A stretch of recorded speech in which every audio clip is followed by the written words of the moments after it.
দেশ মুসলিম, এখানে যদি সংখ্যালঘু অন্য ধর্মের হিন্দু থাকে, বৌদ্ধ থাকে, তাদের রাইটের ব্যাপারে দেখেন ইসলাম কতটা ভয়ঙ্কর হুঁশিয়ারি দিয়েছে। আল্লাহ রাসূল সাল্লাল্লাহু আলাইহি ওয়াসাল্লাম বলেন যে কেউ যদি কোনো সংখ্যালঘুর উপর অত্যাচার করে, তার উপর জুলুম করে, সে যেটার প্রাপ্য এটা থেকে যদি কেউ বঞ্চিত করে, তাহলে কিয়ামতের ময়দানে আমি রাসূল সাল্লাল্লাহু আলাইহি ওয়াসাল্লাম তার পক্ষে, ওই মুসলিমের বিপক্ষে বাদী হয়ে আল্লাহর কোর্টে দাঁড়াবো।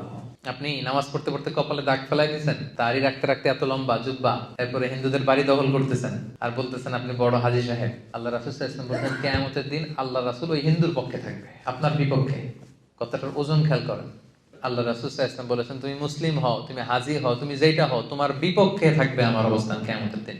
আচ্ছা, সোজা সাপটা একটা আনসার দেন। রাসূল সাল্লাল্লাহু আলাইহি ওয়াসাল্লাম যদি কারো বিপক্ষে বাদী হয়ে দাঁড়ায়, যার শাফাআত ছাড়া আমরা জান্নাতে ঢোকা কল্পনাই করতে পারি না, তিনি আমার বিপক্ষে আল্লাহর সুপ্রিম কোর্টের ট্রাইব্যুনালে আমার বিপক্ষে, জান্নাতে যাওয়ার কোনো সুযোগ কি আমার সেদিন থাকবে?